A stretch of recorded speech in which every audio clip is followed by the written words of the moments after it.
ఒక ప్రాముఖ్యమైన విషయాన్ని చాలాసార్లు విన్నా, మరొకసారి దాని గురించి విపులంగా మనం విందాం. ఎందుకంటే ఈ మధ్య కాలంలో మనందరికీ తెలుసు, చాలా క్రైస్తవుల్లో గలిబిలి ఏర్పడతాం మనం చూస్తూ ఉన్నాం.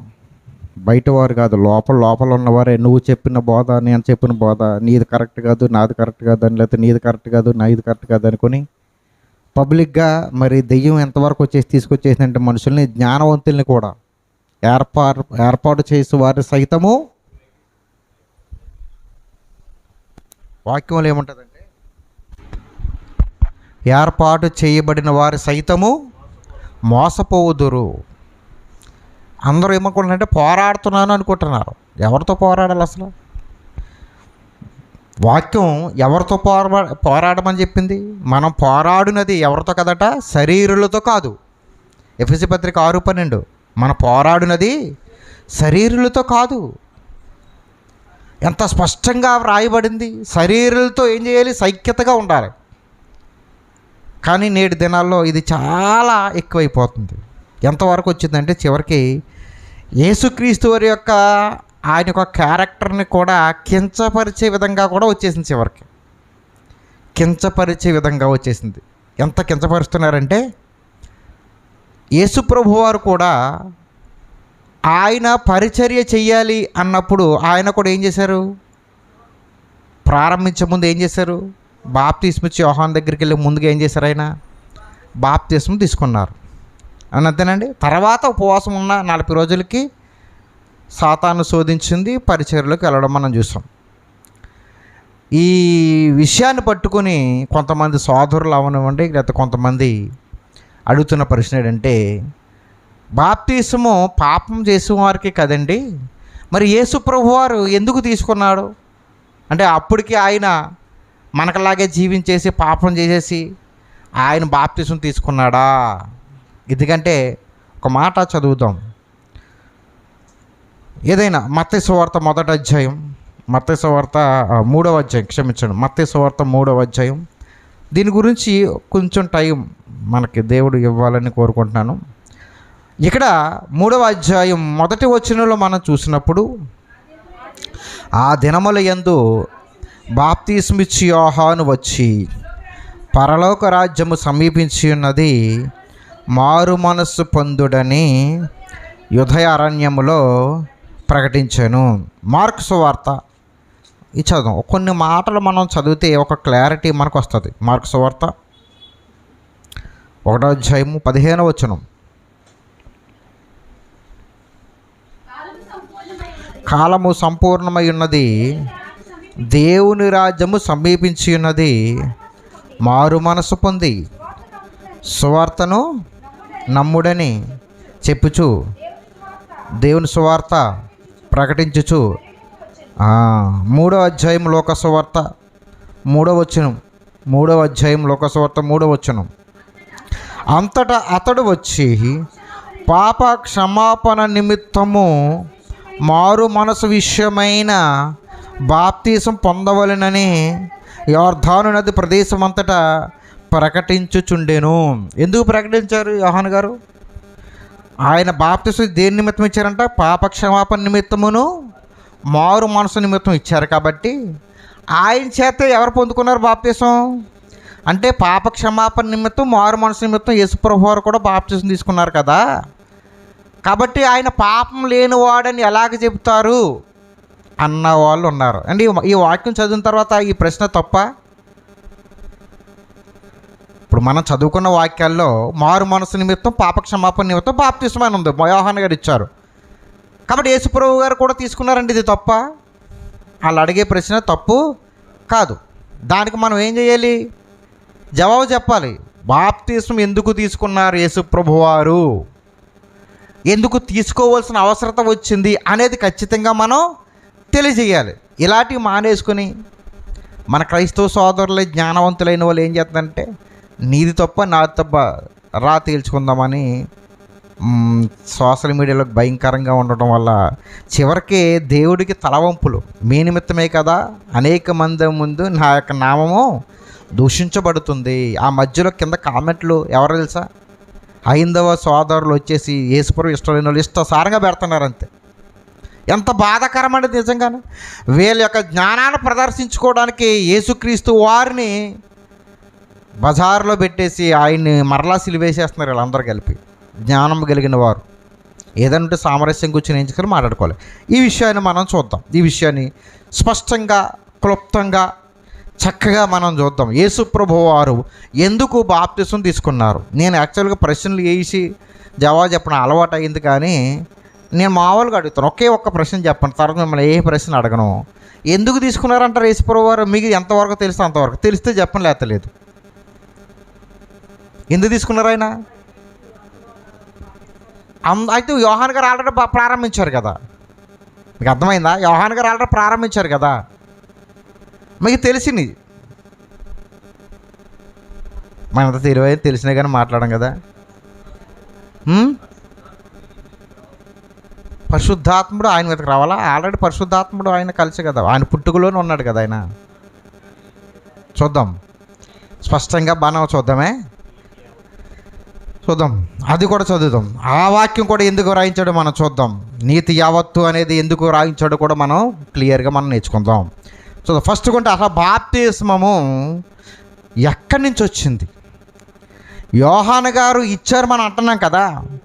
యోహాను గారు బాప్తిస్మం ఇవ్వకముందు, మీకు అర్థమైందా? యోహాను గారు బాప్తిస్మం ఇవ్వకముందు ఎవరైనా ఇచ్చారా? ఫస్ట్ మనం నేర్చుకోవాల్సింది, ఎవరైనా ఇచ్చారా? ఎవరు ఇవ్వలేదు. అప్పుడు ఎవరైనా ఇచ్చారండి? పాపం పోవాలంటే ఏం చేసేవారు? అప్పటికి బలి అర్పణ. ఎక్కడ?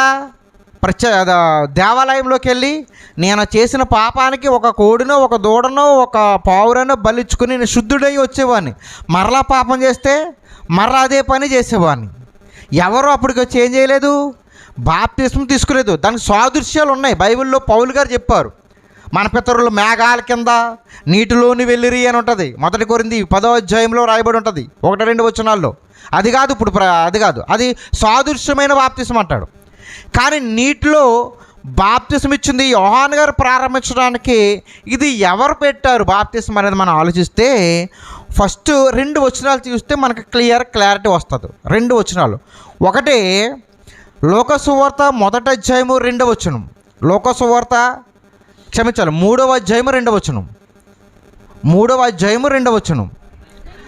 అంటే పైనుంచి కూడా చదవాలి, అది చేస్తే మనకు చాలు. ఆ మాట చాలు.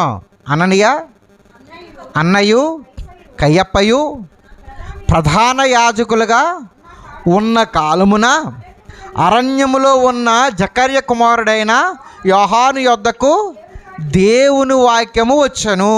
అంటే వీళ్ళు ఆయా శాఖల్లో ఉన్నారు. పైన చూస్తే ఎవరు ఏ దేశాన్ని చతుర్థాధిపతో, ఎవరు ఏ దేశాన్ని పాలిస్తున్నారో రాయబడి ఉంటూ, ఆ కాలంలో వాళ్ళ పరిపాలన చేస్తున్న కాలంలో ఎంత స్పష్టంగా ఉందో చూడండి. చరిత్ర ఎంత స్పష్టంగా ఉందంటే, ఆ కాలంలో వాళ్ళ పరిపాలన చేస్తున్న కాలంలో దేవాలయానికి ప్రధాన యాజకుడిగా ఉన్నది ఎవరు? అన్నయ్య కయ్యప్ప అనేవారు ప్రధాన యాజకులుగా ఉన్నారు. అప్పుడు యోహాను, జకర్య కుమారుడైన యోహాను ఎక్కడున్నాడు? ఆయన అరణ్యములో ఉన్నాడు, మనుషుల మధ్య లేడు. ఎక్కడున్నాడు ఆయన? అరణ్యములో. అతనికి తిండేటి తేనె మిడతలు. మిడతలు అంటే మనం అనుకుంటాను మిడతలు అనుకుంటారు ఏంటి? ఏమో ఆయన ఏం తిన్నాడు మనకేం తెలుసు, మిడతలని రాయబడి ఉంది అంతే. దానికోసం ఇప్పుడు అదిగో తినాలని మనం బోధించే వాళ్ళు కూడా ఉన్నారు. అర్థమైందా? ఆయనకి తగ్గ ఆహారం ఆయన తిన్నాడు, అది అంతే కదండి. ఆయనకు దొరికిన ఆహారం ఆయన తిన్నాడు. అలాంటి కాలంలో ఏమి వెళ్ళిందంట ఆయన దగ్గరికి? దేవుని వాక్యం. ఎక్కడి నుంచి వెళ్ళింది? దేవుని వాక్యం ఎక్కడి నుంచి వెళ్ళింది? యేసుప్రభువు వారు పంపించారా? కాదు. ఇక్కడ మనం బాగా ఆలోచించాలి. యోహాను దగ్గరికి దేవుని వాక్యం వెళ్ళింది. ఏమని? చూడ, ఆ తర్వాత కింద వచ్చిన చదవండి, 3వ వచనం. అంతటా అతడు అని ఉంటుంది, ఉందా? అంతటా అతడు వచ్చి అప్పుడు ప్రారంభిస్తున్నాడు, బోధ చేస్తాడు. ఏమని? పాప క్షమాపణ నిమిత్తం మారు మనసువై విషయమైన బాప్తిసం మీరు పొందండి. ఎప్పుడు ప్రారంభించాడు ఈయన? ఆయన జీవిస్తున్నప్పుడు రాలేదు. ఆయన దగ్గరికి ఏమొచ్చినప్పుడు? దేవుని వాక్యం వచ్చిన తర్వాత ప్రారంభించాడు. ఈ దేవుని వాక్యం ఎక్కడి నుంచి వచ్చిందో చూద్దాం ఒకసారి. లోక సువార్త, మార్కు సువార్త, క్షమించండి, మత్తయి సువార్త 21వ అధ్యాయం. మత్తయి సువార్త 21వ అధ్యాయము 25వ వచనంలో యేసు ప్రభువారు ఎంత అద్భుతంగా మాట చెప్తున్నారు చూడండి. మత్తయి 21:25 చూడండి. యోహాను ఇచ్చిన బాప్తిస్మము ఎక్కడి నుంచి కలిగింది? పరలోకం నుంచి కలిగిందా, మనుషుల్లో నుంచి కలిగిందా? ప్రశ్న వేశారు. యోహాను గురించి అడిగితే ఏమన్నారు ఈయన? యోహాను ఇచ్చే బాప్తిస్మము 2 చోట్ల కలగాలి. ఒకటి ఎవరి వల్ల? మనుషుల వల్ల కలగాలి. అంటే మనుషులు చెబితే ఇవ్వాలి. మనుషులు ఎవరని చెప్పారా? తెలీదు. ఎందుకని అప్పటికి ఎవరో, యోహానికి ముందు ఎవరో ఇవ్వలేదు. కాబట్టి ఎవరు వచ్చి ఏం చెప్పలేదు. యోహాన్ గారు ఇలా బాప్తిస్మం ఇవ్వాలని చెప్పలేదు. ఆ మనుషుల వల్ల కలగలేదంటే ఇంకెక్కడి నుంచి కలిగినట్టు? పరలోకము నుండి. యేసుప్రభువు వారు చెప్తున్నారు దీనికి జవాబు ఏంటంట? పరలోకము నుండి దేవుడు వాక్యాన్ని పంపించారు ఎవరి దగ్గరికి? యోహాన్ దగ్గరికి. ఏమని? ఇదిగో ఇక్కడి నుంచి నేను కోరుకునేది ఏం కాదు, బలి కాదు, బలి కాదు, పాప క్షమాపణకు బలి కాదు. ఏం కావాలి? వాళ్ళు బాప్తిస్మము కావాలి. నీటి మూలంగా బాప్తిస్మం కావాలి. పరలోకం నుంచి దేవుని వాక్యం యోహాను గారి దగ్గరికి వస్తే అప్పుడు ఆయన ఏం చేస్తున్నాడు? ఆయన ప్రారంభిస్తున్నారు. ఇది అర్థమైందా మీకు అందరికనే? ఇప్పుడు యోహాను గారు బాప్తిస్మం అని ఎవరు చెప్పారు ఆయనకి? బాగా వినండి. యోహాను గారికి బాప్తిస్మం అని ఎవరు చెప్పారు? పరలోకపు దేవుడు చెప్పాడు వాక్యాన్ని పంపించి. క్లియరా? అర్థమైంది కదా? ఇప్పుడు అప్పుడు ఆయన దానిని ప్రారంభించారు కదా. మళ్ళొక్కసారి చదవండి. అదే అదే ఇది అయింది కదా, ఇందాక చదువుకున్నా కదా లోక సువార్త. ఇది ఎంత మంచిగా ఉంటుంది చూడండి ఈ మాట. అంతటా అతడు వచ్చి పాప క్షమాపణ నిమిత్తము మారు మనసు విషయమైన బాప్తిసం పొందవలనని యోర్దాను ఈయన ఏమని ప్రకటిస్తా? ఆ ప్రాంతం అంతా ప్రకటిస్తే అతని దగ్గరికి ఎంతమంది వచ్చారంట? బాప్తిసం తీసుకోవడానికి ఆ ప్రాంతంలో ఉంటున్న అనేక మంది జనం ఆయన దగ్గరికి వచ్చారు. మీరు మరలా నేను ఇంత చదివించాను కదా, మత్తయి సువార్త 3వ అధ్యాయము, మార్కు సువార్త 1వ అధ్యాయము, లూకా సువార్త 3వ అధ్యాయము చదివితే ఎవరెవరు వచ్చారు ఉంటుంది. మనకు అంత సమయం లేదు వివరించడానికి. సాధారణంగా ఆయన దగ్గరికి వచ్చిన వాళ్ళు అందరూ ఎవరంటే ఇజ్రాయేలీలు మాత్రమే. ఎవరు వచ్చారు ఆయన దగ్గరికి? ఇజ్రాయేలీలు మాత్రమే. ఇజ్రాయేలీలు అంటే అందులో తెగలు ఎవరు? పరిసయ్యులు, శాస్త్రులు, సద్దుకాయులు, లేఖకులు. ఇక ఎవరైతే ఇజ్రాయేలీలో ఉన్న జనమందరూ వచ్చారో వాళ్ళకి మాత్రమే యోహాను ఏం చేశాడు? బాప్తిస్మం ఇచ్చాడు. ఇది బాగా గుర్తుపెట్టుకోండి. యోహాను అన్యులకి ఎప్పుడు బాప్తిస్మం ఇవ్వలేదు. యోహాను ఎవరికి ఇవ్వలేదు? అన్యులకి బాప్తిస్మం ఇవ్వలేదు. ఒకవేళ ఎవరైనా అన్యులు ఇజ్రాయేలీలో కలవాలంటే ఏం చేయాలి? వాళ్ళు సున్నత తీసుకుని కలవాలి. ఇందులో పాత నిబంధన ప్రకారం ఏం చేయాలి? సున్నత తీసుకుంటేనే వాళ్ళు ఇందులో కలుస్తారనమాట. మీకు అర్థమవుతుందా?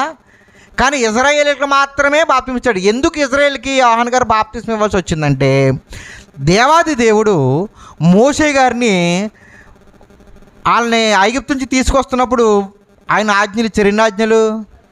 10 ఆజ్ఞలు. ఎన్ని రోజులు? 40 రోజులు. 40 రోజులు 10 ఆజ్ఞలు ఇచ్చాడు దేవుడు.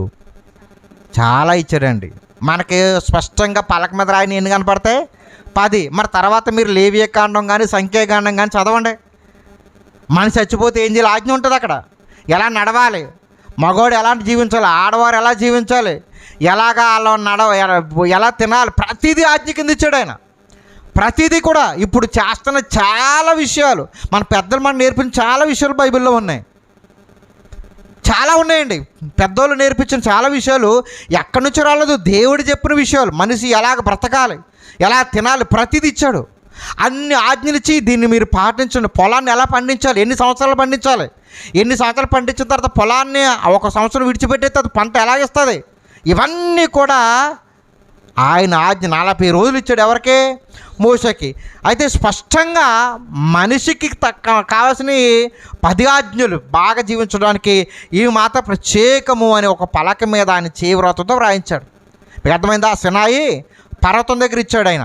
ఇవ్వగానే అక్కడి నుంచి మోషే గారు ఎప్పుడైతే పలకలు తెచ్చి ఇచ్చి ఇజ్రాయేల్కి నేర్పించాడో, వాళ్ళు బ్రతుకుతున్నారు.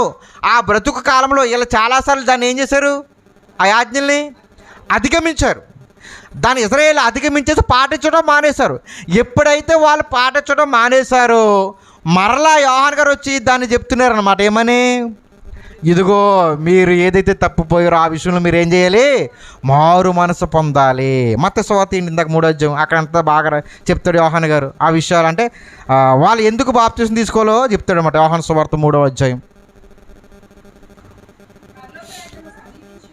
4 నుంచి చదవం, లేకపోతే 5 నుంచి. ఆ సమయమున యెరూషలేము వారును యోదయ వారును యొర్దాను నది ప్రాంతముల వారందరూ అతని యొద్దకు వచ్చి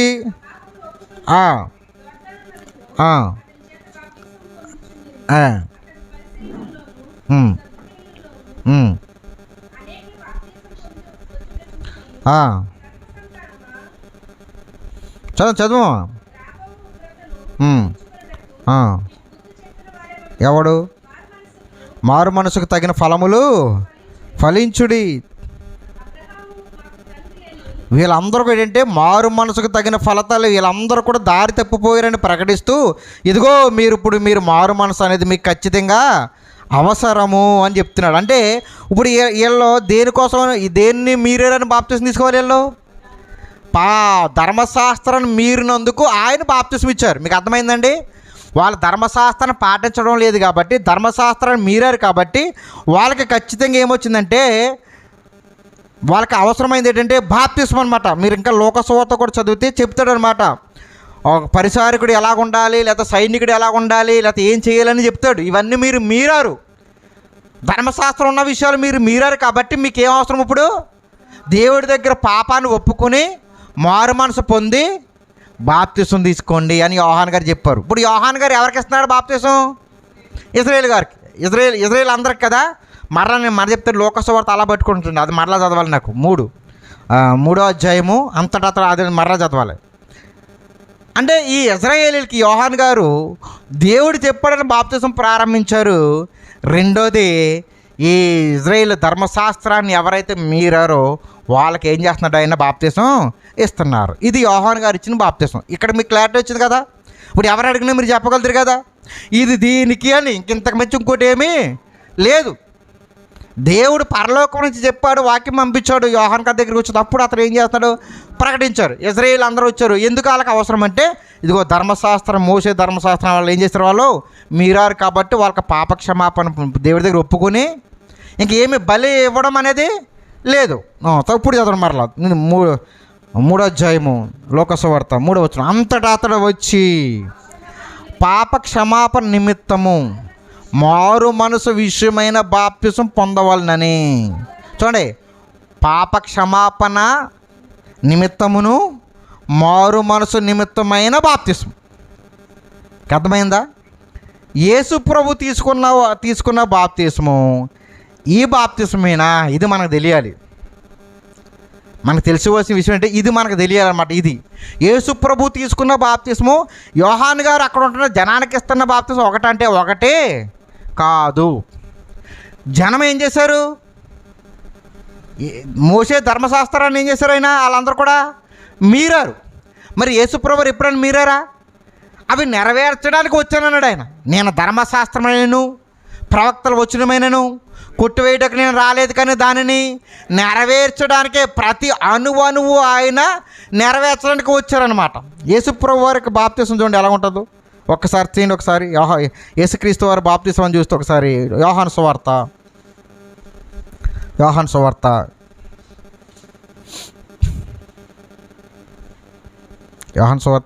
నీతి నిమిత్తము నిధుల కానిము అన్న మాట ఉంటుంది కదా. యోహాను సువార్త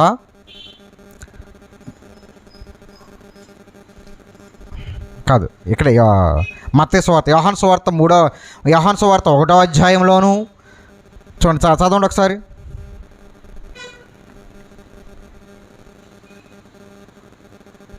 మొదటి అధ్యాయము 29 నుంచి.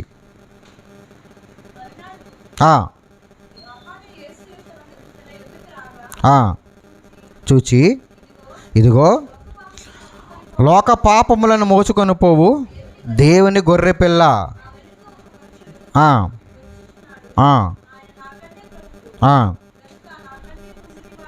అని యేసుప్రభు గురించి సాక్ష్యం ఇస్తున్నాడు. అర్థమైంది మీకు? యేసుప్రభు వస్తున్నప్పుడు లోక పాపములను మోసుకొని పోవచ్చున్న దేవుని గొర్రెపిల్ల అన్నారు కదా. మత్తయి సువార్త 3వ అధ్యాయంలో యేసు ప్రభు వారికి యోహాను గారికి జరుగుతున్న సంభాషణ గురించి అక్కడ చదువుదాం. 3:14. అందుకు యోహాను, నేను నీ చేత బాప్తిసం పొందవలసిన వాడినై ఉండగా నీవు నా యొద్దకు వచ్చిచున్నావా అని ఆయనను నివారించి చూచాను. కానీ యేసు, ఇప్పటికి కానిమ్ము, నీతి యావత్తు ఇలాగూ నెరవేరుట మనకు తగియున్నదని అతనికి ఉత్తరం ఇచ్చెను. నీతి యావత్తు నేను బాప్తిసం తీసుకోవాలి అంటే దేవుడు ఏర్పాటు చేసిన ఒక నియమం ఉందండి. ఆ నియమాన్ని ప్రారంభించవలసింది ఎవరో తెలుసా?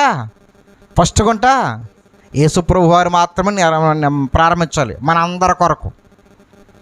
ఎందుకు మన అందరి కొరకు అంటే యేసుప్రభు బాప్తిసం తీసుకోవడం కారణం ఏంటంటే సంఖ్యాకాండం ఒకసారి చూద్దాం. ఒకసారి సంఖ్యాకాండము 4వ అధ్యాయము 3వ వచనం. సంఖ్యాకాండము 4వ అధ్యాయం 3వ వచనం. 30 ఏండ్లు మొదలుకొని 50 ఏండ్ల వరకు ప్రాయము కలిగి ప్రత్యక్షపు గుడారములో పనిచేయుటకు సేనగా చేరగల వారి యొక్క సంఖ్యను వ్రాయించుము. ఇప్పుడు చూడండి, దేవుని యొక్క సన్నిధి అంటే ఏంటి? ప్రత్యక్ష గుడారం, దేవుడు ఉండే సన్నిధి. అంటే దేవుని దగ్గర ప్రత్యక్ష గుడారంలో పరిచర్య చేయాలి అంటే ఎన్ని సంవత్సరాలు ఉండాలంట? 29 ఉంటే మీకు అర్థమైందా? అంటే ప్రారంభించాలి అంటే అతని వయసు ఎంత ఉండాలి? 30 సంవత్సరాలు ఉన్నప్పుడు అప్పుడు ఆయన యొక్క సన్నిధిలో పరిచర్యను ప్రారంభించడానికి అర్హులు. మీకు అర్థమైందా? యోహాను గారి దగ్గరికి బాప్తిసం తీసుకుంటూ వచ్చినప్పుడు యేసుప్రభు యొక్క వయసు ఎంత? తీయండి ఒకసారి. లోక సువార్త 5వ అధ్యాయం 3వ అధ్యాయము 23వ వచనం. అదే అంటే వాక్యంలో ఉంది కదా, చూసుకుంటే పోయే కదా. యేసు బోధింప మొదలుపెట్టినప్పుడు ఆయన దాదాపు 30 ఏండ్లు ఈడుగలవాడు. ఎన్ని సంవత్సరాలంట? అప్పుడే వెళ్ళి యోహాను గారి దగ్గర ఏం చేశారు? ఆయన బాప్తిసం తీసుకున్నారు. బాగా వినండి, బాప్తిసం తీసుకుని వచ్చారనమాట ఆయన. అంటే యేసుక్రీస్తు వారు తీసుకున్న బాప్తిసం ఏంటంటే మీరు చాలామంది దేవుని ఏదైతే దేవుడు ఆయన చేతికి పనప్పచెప్పాడో దానిని ఏం చేస్తున్నారు? ఆయన ప్రారంభిస్తూ ఉన్నారు. యేసుప్రభు వారు బాప్తిసం అయిపోయిందా? తీసుకోవాలా? మీరు వినండి, 2 వచనాలు చదివిస్తాను, అద్భుతంగా ఉంటుంది. చూడండి ఒకసారి తీయండి. లోకసువార్త కాదు, ఒకసారి యేసుక్రీస్తు వారు ఒక 2 విషయాలు చెప్తారు, కొత్త ఆశ్చర్యంగా ఉంటాయి. ఒకసారి తీయండి. మార్కు సువార్త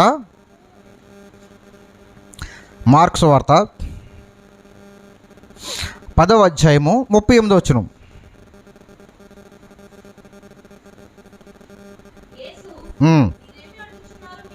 తెలియదు నేను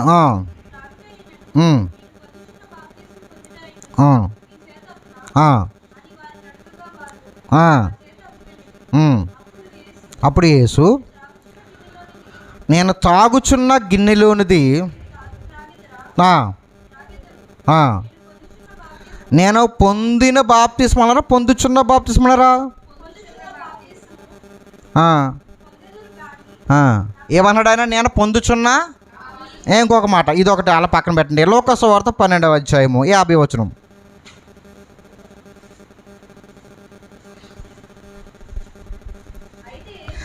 తీసారు అందరూ చదవండి. అయితే నేను పొందవలసిన బాప్తిసం ఉన్నది, అది నెరవేరు వరకు నేనెంతో ఇబ్బంది పడుచున్నాను.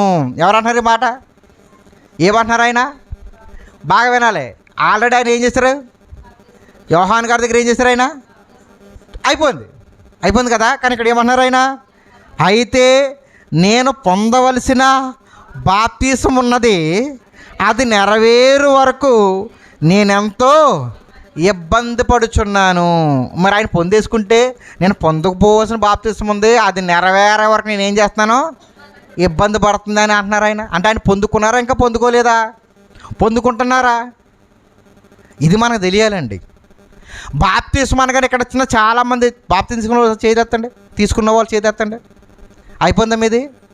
మనం అంటాం, ఏమా బాప్తిస్మం తీసుకున్నా, అయ్యా నేను 10 సంవత్సరాలుగా తీసుకున్నాను అంటాం. అంటే నీటిలో మొలగడం మనం ఏమనుకుంటున్నామంటే బాప్తిస్మం అయిపోయింది. బాప్తిస్మం తీసుకుని ఎన్ని సంవత్సరాలు అయిందంటే ఏమనుకుంటున్నాం మనందరం? అయిపోయింది అంటున్నాం. కానీ దీని గురించి మనకు ఒక స్పష్టమైన ఆలోచన ఉంటే కనుక బాప్తిస్మం నీటిలో మునిగితే అయిపోతాం కాదు. మీకు అర్థమవుతుందా? నీటిలో మునిగేసి ఒడ్డుకొచ్చేసి అమ్మాయి అయిపోయింది అంటే కాదు. నీటిలో మునిగి బయటకు వచ్చేది ప్రారంభం. బాప్తిస్మం అనేది ఒక కార్యక్రమం అండి. మీకు అర్థమవుతుందా? ఒక రోజుతో అయిపోయేది కాదు, అది ప్రారంభించి ముగింపు ఉంది. బాప్తిస్మం అనేది ఏంటిది? ప్రారంభించి ముగింపు ఉంది. అంటే యోహాను గారు మారు మనసు పొంది పాపక్షమాపణ నిమిత్తం ఏం చేయాలి? బాప్తిస్మం తీసుకోవాలి. అర్థమైందా? యేసుప్రభువారు పాపం లేనివాడిగా ఉండి ఏం చేశాడు? ఆయన బాప్తిస్మం తీసుకున్నాడు. మీకు అర్థమైందా? అంటే బాప్తిస్మం ఇప్పుడు మనం తీసుకుంటున్న బాప్తిస్మం, లేకపోతే యేసుక్రీస్తు వారు పరలోకం వెళ్ళిపోతూ మత్తయి సువార్త 28వ అధ్యాయంలో 18 అని చెప్తారు కదా, మీరు వెళ్ళి సువార్తను ప్రకటించి నమ్మువాడికి ఏం చేయాలి? తండ్రి కుమార పరిశుద్ధాత్మలు మీరు వాళ్ళకి ఏం చేయాలి? బాప్తిస్మం ఇవ్వండి అన్నారు కదా. యోహాను గారి బాప్తిస్మం ఈ బాప్తిస్మం ఒకటే కాదు. బాగా చేసుకోండి. యోహాను గారు బాప్తిస్మం, యేసుప్రభు గారు తీసుకోమన్న బాప్తిస్మం, లేకపోతే యేసుప్రభు గారు తీసుకున్న బాప్తిస్మం ఒకటే కాదు. యోహాను గారు ఏంటంటే ధర్మశాస్త్రాన్ని తప్పిపోయిన వారు తీసుకోవాల్సిన బాప్తిస్మం. మనమంటే ఏంటి తెలుసా? వాక్యం విన్న తర్వాత మొట్టమొదటి వాక్యం ఎవరు ప్రకటించారు? యేసుప్రభు గారు కాకుండా ఆయన వెళ్ళిన తర్వాత మొట్టమొదటి వాక్యం ఎవరు ప్రకటించారు? ఎవరు ప్రకటించారు అన్నాను నేను. పేతురు గారు ప్రకటించారు. Very good. ఎక్కడది? యెరూషలేములో మేడ మీద గదిలో పరిశుద్ధాత్మ వచ్చిన తర్వాత ఆయన వాక్యం చెప్పారు, అద్భుతమైన వాక్యం చెప్పారు. ఆ వాక్యం అంతా అయిపోయిన తర్వాత ఒక విషయం జరిగింది. అపోస్తుల కార్యాలు 3వ అధ్యాయము 37వ వచనం ఒకసారి చదువుతారా? అపోస్తుల కార్యం 3:37.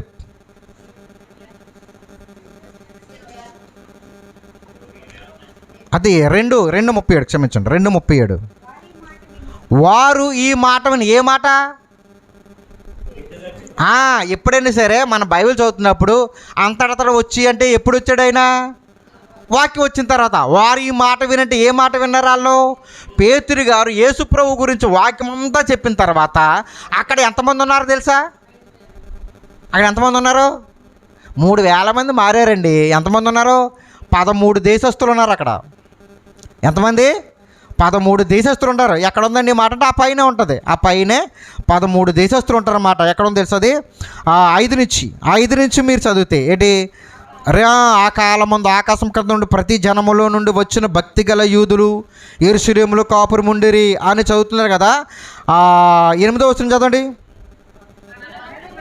మనలో ప్రతివాడు తను పుట్టిన దేశ భాషలతో వీరు మాట్లాడుట మనము వినుచున్నామే. ఇదేమి?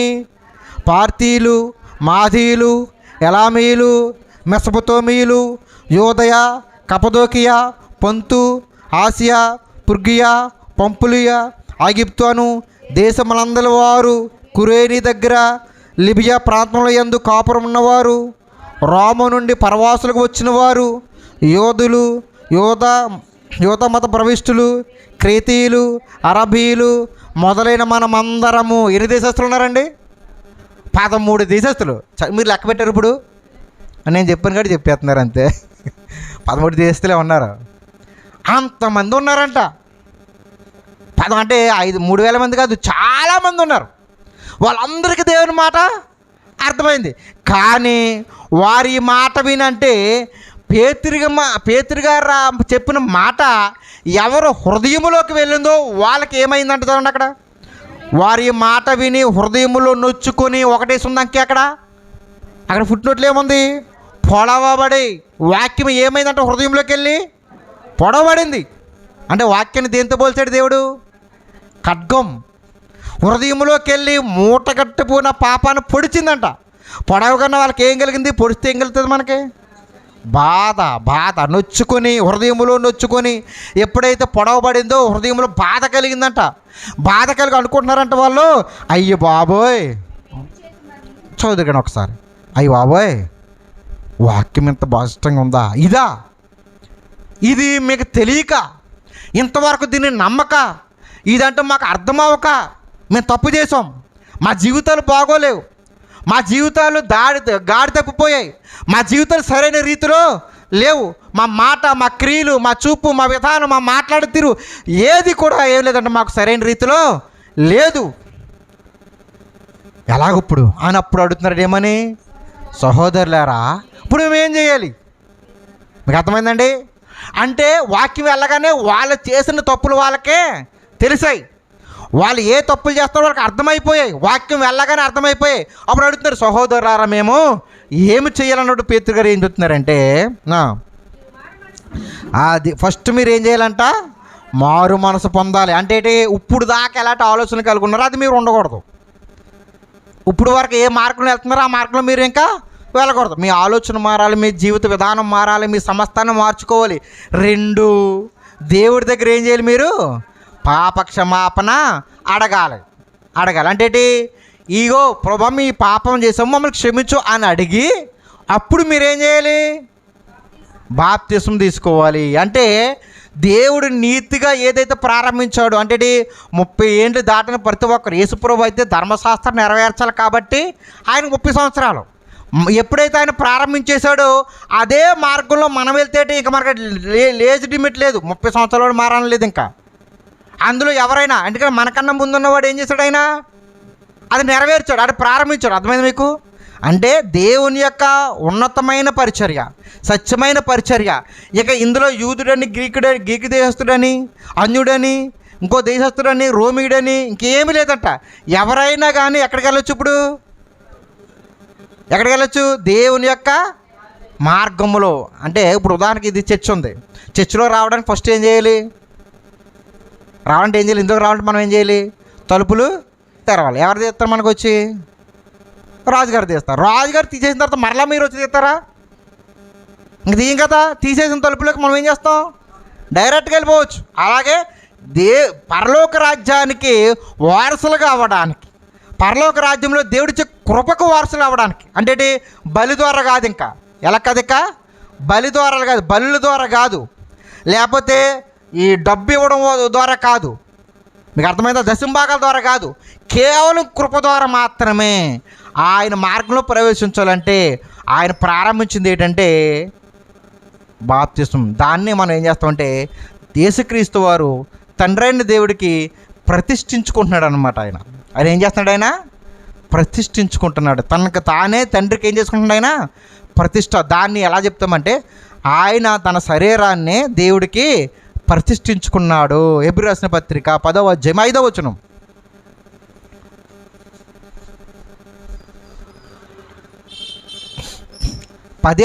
హెబ్రీయులకు రాసిన పత్రిక 10వ అధ్యాయం 5వ వచనం. కాబట్టి ఆయన ఈ లోకమందు ప్రవేశించినప్పుడు ఇలాగూ చెప్పుచున్నాడు, చూడ బలి అర్పణ నువ్వు కోరలేదు, నాకొక శరీరమును అమర్చితివి, పూర్ణ హోమములను పాప పరిహారార్థ బలులను నీకు ఇష్టమైనవి కావు. ఇవేమి కావు, కానీ ఏంటి ఆయన ఏర్పాటు చేసింది, ఒక శరీరన. అప్పటి నుండి మీరు అర్థమైందా? అంటే దేవుడికి ఈ మనం సమర్పించుకోవాల్సింది ఈ బలులు కాదు, ఈ బలులు కాదు. ఏ బలి? మన ఈ శరీరం అనే బలి ద్వారా ఆయన యొక్క రాజ్యంలోకి ప్రవేశిస్తున్నాం అన్నమాట. ఇంకొక మాట చదువుతామా, మా రోమపత్రిక 12వ అధ్యాయము 1-2 వచనాలు.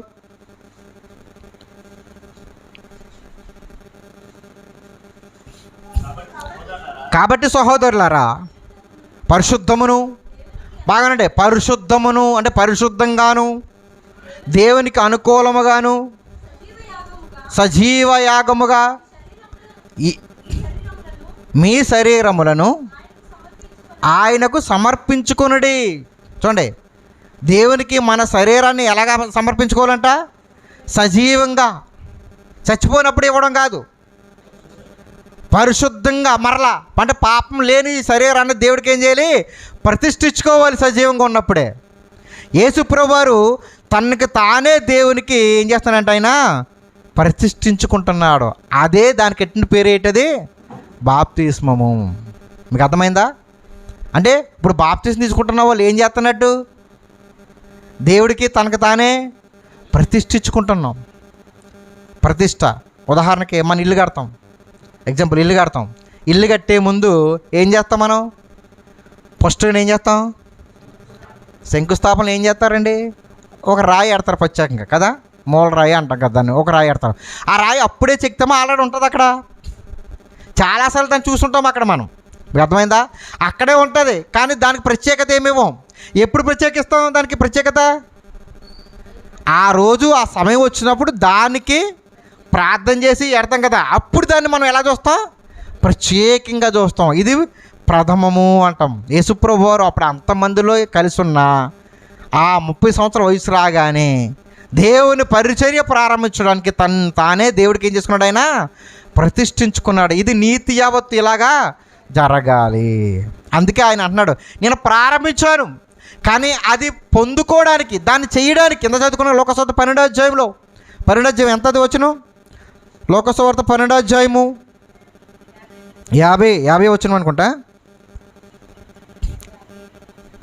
చదవండి ఒకసారి అది. అయితే నేను పొందవలసిన బాప్తిసం ఉన్నది, అది నెరవేరు వరకు నేనెంతో ఇబ్బంది పడ్డాడు ఆయన. ఇబ్బంది పడ్డాడు. ప్రార్థన చేస్తారాయన గెచ్చమని తోటలో ఏమని? తండ్రి, ఈ గిన్నెను నా యొద్ద నుండి ఏ గిన్నె అది? ఇదో పెద్ద ప్రశ్న. ఆ గిన్నెటని ఇర్మియా గ్రంథం. ఆ గిన్నెటి చూద్దాం. ఇర్మియా గ్రంథం 25వ అధ్యాయం. ఇర్మియా గ్రంథం 25వ అధ్యాయము 15వ వచనం. అందరు దీనండి. ఇర్మియా గ్రంథం 25:15. ఇశ్రాయేలు దేవుడని యెహోవా నాకు ఎలాగూ సెలవిచ్చుచున్నాడు. నీవు అమ్మ ఎవరు చదువుతున్నారు? కూర్చో, నాకు వినబడతలేదు.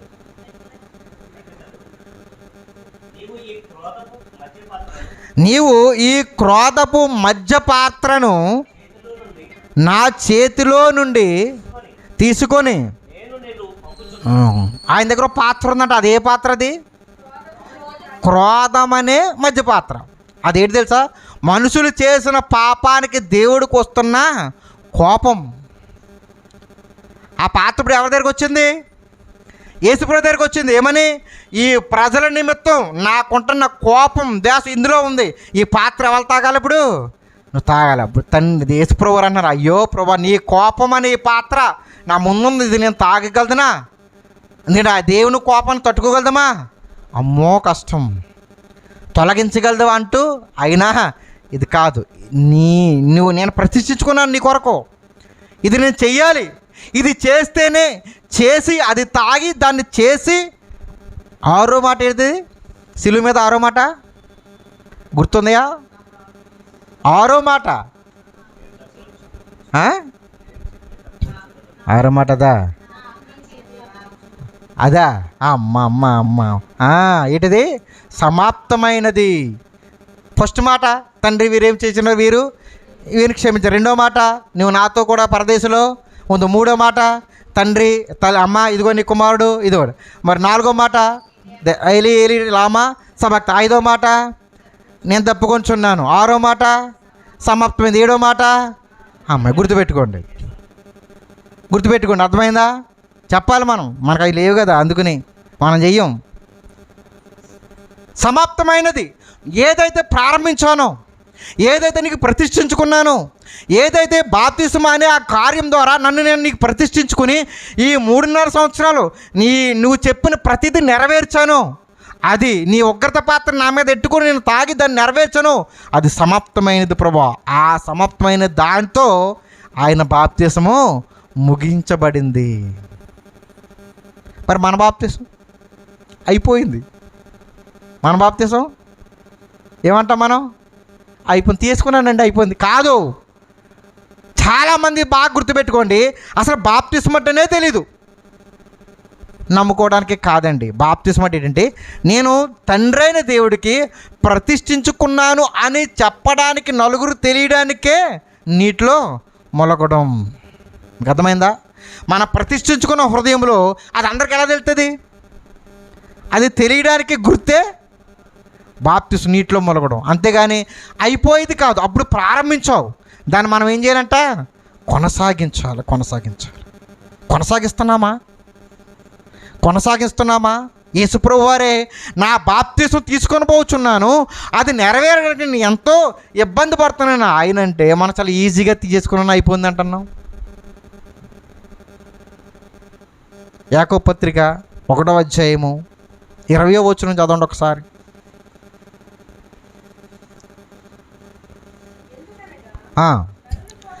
ఎందుకనగా నరుని కోపము దేవుని నీతిని నెరవేర్చదు.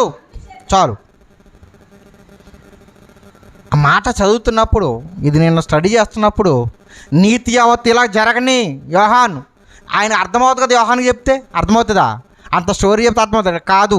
ఇది ఇలా ప్రారంభిస్తున్నాను, దేవుని పని ఎంత అర్థమవుతుంది, నువ్వు చెయ్యి, ఇది నీతి నిమిత్తం దేవుడు ఏర్పాటు చేశాడు అని ఆయన అన్నారు కదా. ఆ నీతిని నెరవేర్చాలంటే ఏమి ఉండకూడదంట? నరుని కోపము దేవుని నీతిని నెరవేర్చదు. దేవుని నీతిని నెరవేర్చాలంటే ఏమి ఉండకూడదంట?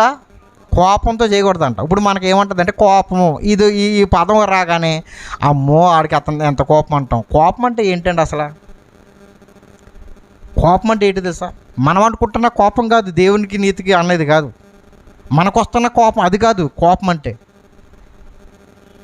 దేవుని వాక్యాన్ని రోషంగా చెప్పేస్తాను అనుకుని ఇష్ట ప్రకారంగా చెప్పేయడం దేవుని నీతి కాదు. మీకు అర్థమవుతుందా? కోపంతో, కక్షతో దేవుని వాక్యాన్ని ఇష్ట ప్రకారం కలిపేసి చెరిపేస్తూ ఉంటారు కదా, అది దేవుని నీతిని, దేవుని కార్యక్రమాన్ని ఆటంకపరుస్తుంది. అవునా కదా? ఈరోజు చాలామంది ఒకరికన్నా నేను ఎక్కువ అవ్వాలి, ఒకరికన్నా నేను ముందు ఉండాలి అనుకుని ఏం చేస్తున్నారు తెలుసా? దేవుని యొక్క ఉగ్రతకు గురైపోతున్నారు అంతే వీళ్ళందరూ. నరుని కోపము మనుషుని యొక్క నరుని కోపం దేవుని నీతిని నెరవేర్చదు. దేవుని నీతి నెరవేర్చకపోవడానికి కారణం ఏంటంటే మనకున్న ఆలోచన విధానం. మనకుంటున్న ఆలోచన విధానంలో మనం వెళ్తున్న మార్గం దేవుని నీతిని నెరవేర్చదు. అందుకే ఆ పై వచ్చిన చదవమ్మా. 20 చదివారు కదా, ఆ పై వచ్చిన చదవండి. మీరు ఈ సంగతి ఎరుగుదురు కనుక ప్రతి మనుష్యుడు చూడండి, వినుటకు వేగుర పడివాడును, మాట్లాడుటకు నిదానించువాడును, కోపించుటకు నిదానించువాడునే ఉండవలెను. ఎంత అద్భుతంగా రాశారు సారా. దేవుని నీతి నెరవేర్చాలంటే నా ప్రియ సహోదరుల, మీరు ఈ సంగతి ఎరుగుదురు కనుక ప్రతి మనుషుడు వినడానికి వేగిరపడాలి. వినాలి. ఫస్ట్ ఏం చేయాలంటే మనం ఎదుటివాడికి మాట వినాలి. ఫస్ట్ విని తర్వాత ఆ విన్నదాన్ని ఇది నిజమా కాదా, ఇది కరెక్టా కాదా, ఎంతవరకు చెబుతున్నారు, ఇది కరెక్టా కాదా అని నీ ఆలోచన కాదు, చెప్పి దాని గురించి ఆలోచించి తర్వాత అప్పుడు అతని మీద కోప్పడాలా లేకపోతే దారిలో పెట్టాలా, ఏం చేయలేదు మనం ఆలోచించి అప్పుడు కోప్పడాలంట. ఏమి పక్కన పడేసి అర్జెంట్ కోప్పడిపోవడం వల్ల ఏమవుతుందంటే దేవుని నీతి ఏమవుతుందంట? నెరవేర్చబడదు. నీతి నిమిత్తం ఇలా జరిగించని దేవుని కార్యక్రమం ఏమవుతుందంటే మన అనాలోచిత ఆలోచన వల్ల, మన అవగాహన లేని ఆలోచనల వల్ల దేవుడికి పని ఏమైపోతుంది తెలిసి ఈరోజు ఆగిపోతుంది. సమాజంలో చాలామంది ఈరోజు బాప్తిసం అయిపోయిందండి అన్న భ్రమలో బ్రతుకుతున్నారు. అయిపోయిందా బాప్తిసం? మనకు అయిపోయిందా బాప్తిసం? మనం దాన్ని కొనసాగించాలి. అది ఒక కార్యక్రమం. బాప్తిసం అంటే ఏంటి? అదొక కార్యక్రమం, ఒక యజ్ఞం. యజ్ఞం అంటే తెలుసు కదా, యజ్ఞం అంటే ఏంటి? హోమం అంటే యజ్ఞమా? దేవుడి కొరకు ఏం వాళ్ళు ఒక ప్రత్యేకమైన ఒక నిర్దిష్టమైన ఒక ప్రణాళిక ద్వారా జరిగేది. ఆ రోజు ఉపవాసం ఉండాలి. తింటారా? పచ్చి మంచీలు తాగకూడదు అంటారు. నాకు ఈ మాట ఇప్పుడు అర్థమవుతుంది. పచ్చి మంచిలు అంటే ఏంటండి? వేణీళ్ళు తాగొచ్చా అంటే? మంచినీళ్ళు కూడా తాగనండి అంటే వాళ్ళు ఒక కార్యక్రమం చేయాలనుకున్నారో దాంట్లో కొన్ని నియమ నిబంధనలు పెట్టుకున్నారో ఆ నియమ నిబంధనలు అయ్యేంత వరకు నేను చాలా నిష్టగా ఉంటాను. మరి బాప్తిస్మంలో కూడా మనం ఏం చేసుకున్నాం? దేవుడు చెప్పిన నియమ నిబంధన. అయితే బాప్తిస్మం అనేది నువ్వు నేను ఏర్పాటు చేసింది కాదు సోదరుడా. ఎవరు ఎక్కడి నుంచి వచ్చింది అది? ఇంత చదువుకున్నాం కదా, పరలోకము నుంచి వచ్చిన బాప్తిస్మం. పరలోకంలో తండ్రి అయిన దేవుడు ఏర్పాటు చేశాడు. దీని ద్వారా అనేక మంది నేనేం చేస్తాను? స్వీకరిస్తాను నా కుమారులుగా. దాన్ని మొట్టమొదటిగా ప్రారంభించింది ఎవరు? యేసుప్రభు వారు. పాపం చేసి కాదు, ఆయన దేవునికి తన పనిలో ఆయన ప్రతిష్ఠ చేసుకోవడానికి ప్రారంభించబడింది. బాప్తిస్మం అంటే మనల్ని మనం దేవునికి ప్రతిష్ఠ చేసుకోవడం. చేసుకుంటే దేవుని పని చేయాలంటే చాలా జాగ్రత్తగా వెళ్ళాలి. ఇదే మాట ఒక మహాశాస్త్రవేత్తకి అర్థం అవ్వలేదు, ఒక దేవుని వాక్యాన్ని చెప్పి అతనికి అర్థం అవ్వలేదు. అర్థమయ్యాక అడుగుతున్నాడు అన్నమాట. ఇది ఏంటి అని అడుగుతున్నాడు. యోహాను సువార్త 3వ అధ్యాయం. యోహాను సువార్త 3వ అధ్యాయం.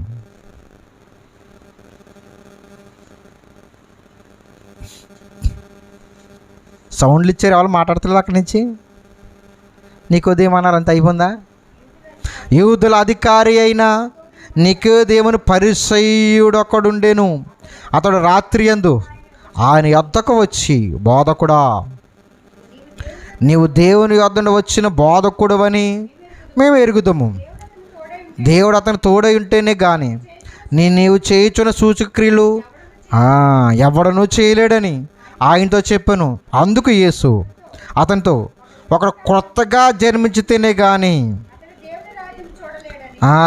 ఒకడు క్రొత్తగా జన్మిస్తేనే కానీ దేవుని రాజ్యాన్ని చూడలేడు. క్రొత్తగా జన్మించడం అంటే మారు మనసు పొందడం. దాని అర్థం అది. కొత్తగా జన్మించడం అంటే బాప్తిసం కాదు, మారు మనసు పొందడం, పాపక్షమాపణ తీసుకోవడం. అలాగ మారు మనసు పొంది పాపక్షమాపణ తీసుకున్నవాడు ఏం చూస్తాడంట? చూస్తాడా వెళ్తాడా? చూడలేడు అంటే ఏంటి? అలాగ పుట్టకపోతే చూడలేడు. అలా పుడితే చూస్తాడనే మాట ఉంది, బాగా అర్థం చేసుకోండి. ఇక్కడ చూడడం వేరు, వెళ్ళడం వేరు. ఏమంతేనా? చూస్తాడంట. అలాగా మారు మనసు పొంది పాపక్షమాపణ నిమిత్తం ఎవడైతే దేవుని వాక్యాన్ని అంగీకరిస్తాడో వాడు చూస్తాడు. మరి వెళ్ళాలంటే ఏం చేయాలి అని అడిగితే కింద చదువుతారండి. 5వ వచనం.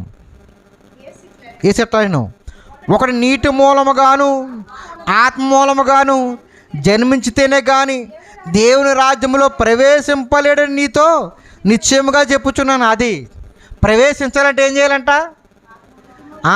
ముందు పాపక్షమాపణ తీసుకుని మారు మనసు పొందుకుంటే నీటి మూలంగా అనగా బాప్తిస్మం ద్వారా ఏమవుతాడు? అతడు దేవుని రాజ్యంలోనికి ప్రవేశిస్తాడు. దేవుని రాజ్యం అంటే ఎక్కడ ఉన్న దేవుని రాజ్యం అంటే దేవుని యొక్క సంఘం, సంఘ సభ్యుడు, పరలోకపు సంఘ సభ్యుడు అవుతాడు. అంటే మనల్ని మనం ఆ సంఘములో ప్రతిష్ఠ చేసుకుంటున్నాం. దీన్నే పౌలు గారు ఏం చెప్తుంటే, మిమ్మల్ని ఉతక స్నానము ద్వారా దేవుడికి ఏం చేశారంట? ఆయన ప్రదానము చేసి తిని. అంటే బాప్తిస్మం అనేది ఏంటంటే దేవునికి ప్రదానము చేయబడడం. పెళ్ళికి ముందు ఏం జరుగుతుంది? ప్రదానం జరుగుతుంది. ప్రదానం అయిందంటే ఏమైనట్టు? వివాహము అయినట్లే. అంటే పెండ్లి కుమారుడు పెండ్లి కుమార్తెకి ఏం పంపిస్తాడు? ప్రధానం పంపిస్తాడా? మీరు చెప్పండి, ఆడవాళ్ళు ఏం పంపిస్తారు? ఎంత గొడవ అయిపోతాయండి అక్కడ. అది తక్కువ, ఇది తక్కువ, చెప్పులు పెద్ద, ఆ కలర్ బాగా, ఇది కలర్, ఎన్ని గొడవలు అయిపోతాయి. ఎందుకని? అన్నీ పర్ఫెక్ట్గా పంపించాలి. ఇప్పుడు అన్నీ పంపించాడు ఎవరో? పెళ్ళి కొడుకు. అలంకరణకి సంబంధించిన అన్నీ పంపించాడు. ఇప్పుడు ఏం చేయాలి పెళ్ళి కూతురు? దేనికి? ప్రధానానిక? వివాహానికి. ఇప్పుడు అవన్నీ పక్కన పెట్టేసి అది నాకు వద్దు, చాయ్ బాగాలేవు అని వచ్చిందనుకో, ఏమి లేకుండా పెళ్ళి కొడుకు ఏం చేస్తాడండి? ఇష్టపడ్డు. విందు జరుగుతున్నప్పుడు అక్కడ రాజు వచ్చి చూస్తే అందరూ విందు చేస్తుంటే ఒకడికి ఏమి లేదంట, వస్త్రాలే, నేను ఇచ్చిన వస్త్రాలే, వాటి నువ్వు బయటికి వెళ్ళిపో. వాక్యం అనే ఇన్ని అలంకరణ మనకి ఇచ్చాడు, అంతే కదా. వాక్యం అనే వాటితో మీరు ఏం చేసుకోవాలి? అలంకరించుకోమని దేవుడు చెప్పాడు. అంటే ఈ బాప్తిసం తీసుకోగానే ఈ వాక్యం అన్ని యొక్క సద్గుణాలు మనకి ఏం చేసుకోవాలి? మనం అలంకరించుకోవాలి. సిద్ధపాటు, అదే బాప్తిసం, అదే సిద్ధపాటు అనమాట. సిద్ధపాటు అవుతూ ఉండాలి మనం. పెండు కుమారుడు ఎప్పుడు వస్తుంటే ఎప్పుడైనా రావచ్చు, ఎప్పుడైనా రావచ్చు. యూదుల ఆచారం అది. యూదుల ఆచారంలో ఏంటంటే ప్రదానం చేయబడిన తర్వాత పెళ్ళికొడుకు వెళ్ళిపోతారంట వాళ్ళ ఇంటికి. ముందు ప్రదానం చేసుకున్న తర్వాత ఏం చేస్తారు? పెళ్ళికొడుకు పెళ్లి కూతురు అక్కడ విడిచిపెట్టేసి వెళ్ళిపోతాడు. వెళ్ళిపోయి ఏం చేస్తారు తెలుసా? యూదుల ఆచారం ప్రకారంగా వాళ్ళ వివాహాలు ఆడుకుంటే వెళ్ళిపోయి పెళ్ళికొడుకు వాళ్ళ అమ్మ నాన్నకి సంబంధం లేకుండా సొంతంగా ఇల్లు కట్టుకుంటాడంట. అంటే సంసారానికి కావాల్సిన ఇల్లు అన్నీ ఏం చేస్తాడో సమకూర్చుకుంటాడంట. అన్నీ సమకూర్చిన తర్వాత అప్పుడు ఏం చేస్తాడు? వచ్చి వివాహం చేసుకుని తీసుకెళ్తాడంట. అలా ఆచారం. ఇదే కాన్సెప్ట్ యేసుప్రభువు మాట్లాడతాడు. నేను తండ్రి దగ్గరికి వెళుతున్నాను, మీ కొరకు నేను ఏం చేస్తాను? అక్కడ స్థలమును సిద్ధపరుస్తాను, మీ కొరకు ఇల్లు కడతాను. లేని ఎడల, ఒకవేళ లేవా అయినా నేనేం చేస్తాను? నేను సిద్ధపరుస్తున్నాను. 14 యోహాను సువార్త, నేను సిద్ధపరుస్తాను మీ కొరకు. మీకు అర్థమైందా? సిద్ధపరిచి వచ్చి మిమ్మల్ని తీసుకెళ్తాను. అంతవరకు మనల్ని ఏం చేస్తాడు ఆయన? బాప్తిస్మ కార్యక్రమం ద్వారా ప్రధానము చేసుకున్నాడు, ప్రతిష్ఠ చేసుకున్నాడు, మనల్ని ముందుగా సిద్ధపాటు చేసుకున్నాడు. అదేనా అక్కడ ఉందా? చదవండి. కలవు ఆ గొల్లేని ఎడల మీతో చెప్పుదును, మీకు స్థలమును సిద్ధపరచా వెళ్ళుచున్నాను. ఇక్కడ మీకు ఏమైనా అర్థమైందా? ఆ వచ్చిన ఏమైనా అర్థమైందా? అంత అద్భుతమైన మాట తెలుసు అది. ఫస్ట్ ఏంట? నా తండ్రి యొద్ద ఫస్ట్ ఏమున్నాయంట? నివాసాలు ఉన్నాయి. అంటే ఏంటి? ఇల్లు ఆల్రెడీ ఉన్నాయి. నేను వెళ్తాను, ఎవరిది ఇల్లు ఎవరిది ఇల్లు అని అడుగుతాను. తండ్రి అని దేవుడు చెప్తాడు. అంతేనా? ఇది అబ్రహాంది, ఇది యాకోబుది. అంటే యాకోబుని ఎక్కడున్న అబ్రహాములు కాదు సుమా, ఎక్కడున్న అబ్రహాముల పేర్లు వీళ్ళే కాదు, మన పితరులు. ఇది ఏల్ద బాబు, ఇది ఏల్ద బాబు, ఇదేమో హానోకుది, అన్నీ చెప్తాడు ఆయన. తర్వాత ఏట్లేదు, మనకు నివాసం లేని ఎడలా మీతో చెప్తాను, గో మీకు నివాసం లేదు. ఏం చేస్తారంట? మనకి ఇల్లు కడతాడా? స్థలం సిద్ధపాటు చేస్తాడా? అది బాగా గుర్తుపెట్టుకోండి. మనకి ఏం చేస్తాడు ఆయన? స్థలమే ఇస్తాడు మనకి. ఇల్లు ఎవరు కట్టుకోవాలి? అది అక్కడ ఇల్లు తయారవ్వాలంటే ఇక్కడ ఏం చేయాలి మనం? నీవు చేసే కార్యక్రమం బట్టి అక్కడ నీకు పునాది వేయబడుతుంది. నువ్వు చేసే పనులు బట్టి గోడలు లేపబడతాయి. అంటే అర్థమయ్యేలాగా సుమా అక్కడ ఏం ఇల్లు ఉండవులేండి. అక్కడ వర్షం పడుతుందా, ఎండ వస్తుందా ఇల్లు ఉండడానికి? రాత్రులు నిద్రపోతాం, మనం ఏమైనా అన్నం వండుకుంటామా? అదే పని లేదు కదా. మనకు అర్థం అవ్వడానికి ఆయన చెప్తున్న భాష అది. మీకు అర్థమైందా? నువ్వు చేసే పనులు అక్కడ నీకేమవుతాయి? నీ నివాసం ఏర్పాటు చేయబడుతుంది. తోమా గారు మన దేశానికి వచ్చారు కదా, మీరు తోమా చరిత్ర ఎప్పుడు చదివారా? బుక్కు అలాంటి మంచి అలవాటు మనకుంటే భక్తుల జీవితాలు చదవాలండి, అద్భుతంగా ఉంటాయి. తోమా చరిత్రలో ఒక మంచి కథ రాయబడి ఉంటుంది. ఆయన తోమా గారు మంచి ఆర్కియాలజిస్ట్ అనమాట. అంటే మంచి కట్టడాలు ప్లానింగ్ వేస్తాడు ఆయన బాగా చదువుకున్న ఆయన అనమాట. రాజుగారికి వాళ్ళ భార్యకి ఏదో ఇల్లు కట్టాలి అని ఈయన తోమా గారిని పిలుస్తారు. చాలా మంచి ప్లానింగ్ అనేది. యూదులు తెలివైన వాళ్ళండి, బాగా ఇజ్రాయేలీలు మహా తెలివైన వాళ్ళు. ఇప్పుడు కూడా వ్యవసాయం రంగంలో వాళ్ళకి మించిన వాళ్ళు. ఎంత భూమి ఉంది వాళ్ళకి? అసలు వ్యవసాయం ఎక్కడ చేస్తారని అడగరే? పడవల్లోని. మీకు తెలుసా వాళ్ళ వ్యవసాయం ఓడల్లో. కానీ వాళ్ళు చేస్తున్న వ్యవసాయం మనం బోల్డ్ పొలం ఉంది మనకి, కానీ మనం చేయలేము. ఓడల్లో చేసి అద్భుతంగా వాళ్ళకు మించిన జ్ఞానవంతులు ఉంటారండి. నిజంగా చాలా తెలివైన వాళ్ళు, అంత తెలివిగా ఉంటారన్నమాట. అయితే ఇతనికి అప్పచెప్పారంట. ఇతనికి అప్పచెప్తుంటే రోజు ఇగో ఇంత ధనం పడుతుందంటే ఇచ్చేసేవాడంట, ఇంత ధనం పడితే ఇచ్చేసేవాడంట. అలాగే ఎంత ధనం వచ్చినా పట్టుకెళ్ళి ఈయన పేదవాళ్ళు పనిచేసేవాడంట.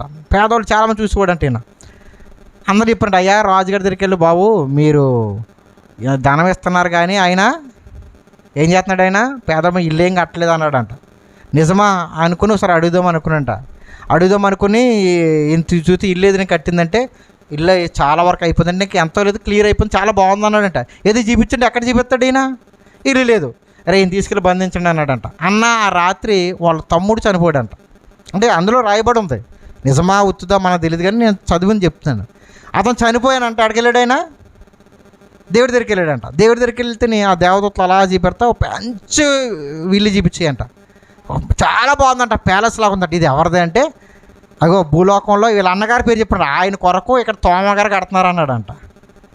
అంటే ఈయనకు కల్లో అంటే చనిపోలేదు, కల్లో టక్కన మెలుగు వచ్చిందంట. మెలుగు వచ్చి వాళ్ళ అన్న దగ్గరికి వెళ్ళి, అన్న ఇది నేను కలగన్నాను, ఇది విషయం నేను చూశానంటే అప్పుడు అనుకున్నారంట దేవుని వాక్యంలో రాయబడిన ప్రకారంగా నువ్వు చేస్తున్న పనులు బట్టి నీకు నివాసం అక్కడ ఏర్పాటు చేయబడుతుంది. అది కోపంతో చేసేది కాదు దేవుని పని. ఒకటి వినాలి, రెండు నిదానించి మాట్లాడాలి. నేను అంతేనండి. ముందేం చేయాలి?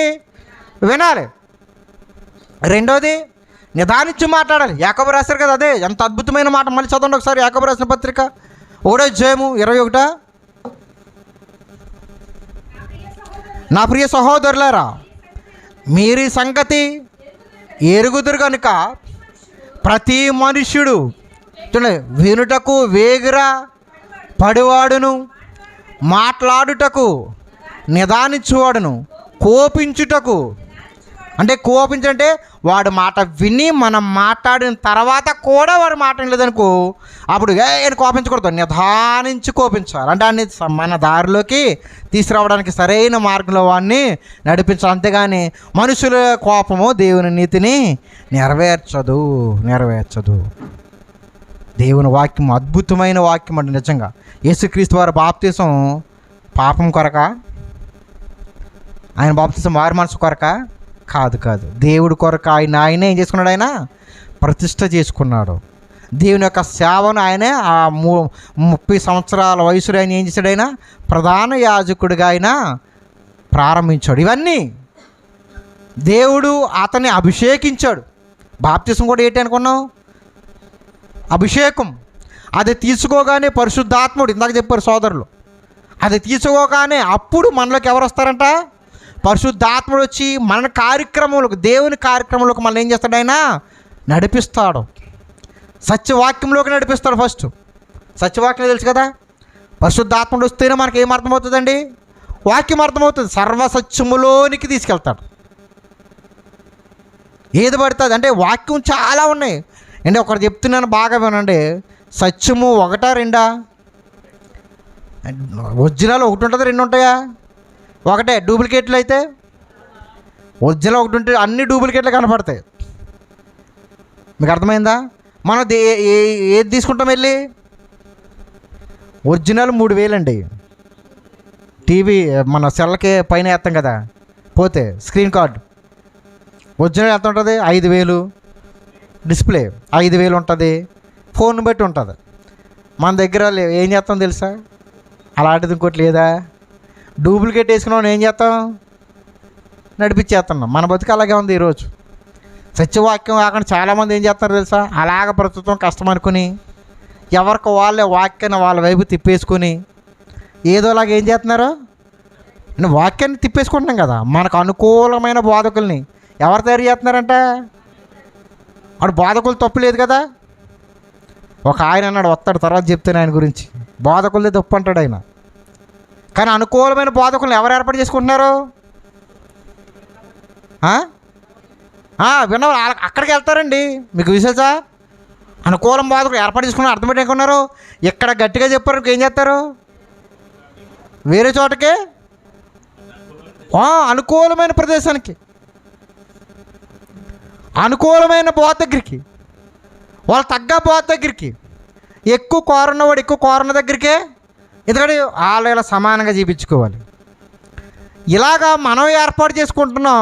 దేవుని కార్యక్రమాన్ని ఏం చేస్తాం? మనం పక్కన పెట్టేస్తాం. మాట్లాడితే నా బాప్తిస్మం ఎప్పుడో అయిపోయింది. అయిపోలేదండి. ఇక్కడ తీసుకున్నాం మన అందరం కూడా బాప్తిస్మం అయిపోయా, ఇంకా ఉన్నాయా? ఉన్నాయా లేవా? పోనీ సగమాన పూర్తిగా ఉన్నాయా? నేను మాట ప్రశ్న వేసుకోండి. పరలోకంలో మనకు కనీసం పునాదాన్ని ప్రారంభించారా? మనకి స్థలం ఉందా? మనకు స్థలమాన్ని ఇచ్చాడు దేవుడు. ఒకసారి ఎవరికాల ఆలోచించుకోండి. మనకంటే ఒక స్థలం ఏమన్నా దేవుడు ఏమన్నా కొంచెం ఇక్కడైతే వస్తాయి. అర్హులైన వాళ్ళందరికీ ఏమొస్తాయి? ఇళ్ళ స్థలాలు వస్తాయి. వాళ్ళకి కూడా కొంతమంది రాని వాళ్ళు ఉంటారు. ఇళ్ళ స్థలం వచ్చిన తర్వాత కట్టకపోతే మరలా తీసుకుంటారు. మరి అక్కడ ఆ దేవుడు ఇళ్ళ స్థలం అని ఇచ్చాడంటారు మనకి. ఆలోచించండి ఒకసారి. మన జీవిత కాలంలో మనం మాట్లాడుతున్న ప్రతి మాట దేవుడికి ఇష్ట ప్రకారంగా ఉండాలి. అందుకే మన మాట, మన చూపు, లేకపోతే మన ఆలోచన విధానం దేవుని నీతిని నెరవేర్చేలాగానే ఉండాలి తప్ప మన ఇష్ట ప్రకారంగా ముందుకు వెళ్ళిపోవడానికైతే కాదు. అక్కడ దేవుని ప్రియవారులారా, యేసుక్రీస్తు వారి యొక్క బాప్తిస్మం ఆయనే చెప్పాడు. నేను బాప్తిస్మాన్ని ఏం చేస్తున్నాను, నేను ఇంకా పొందుకుంటున్నాను. అది పొందుకోవడానికి ఆయన ఏం చేస్తున్నాడంటే ఆయన, అమ్మో యేసుప్రభు గారికి ఇబ్బందా? ఎస్, ఇబ్బంది. ఎందుకంటే ఆ బాప్తిస్మంలో ఏముంటుందంట, తండ్రి యొక్క ఉగ్రత పాత్ర ఉంది. అది మన మీద లేకుండా ఆయన ఏం చేశాడండి, ఆయన అది లేదు, ఆ ఉగ్రత లేదు మనకి. ఆయన చేసిన పనులు నెరవేర్చుకుంటూ వెళ్ళిపోవడమే బాప్తిస్మాన్ని నెరవేర్చడం. అంతే తప్పి యేసుక్రీస్తు వారు బాప్తిస్మం ఎందుకు తీసుకున్నారంటే పాపం నుంచి, దేని నిమిత్తం కాదు, తండ్రి ఏర్పాటు చేసిన ఆ కార్యక్రమాన్ని ఆయన ప్రారంభించారు.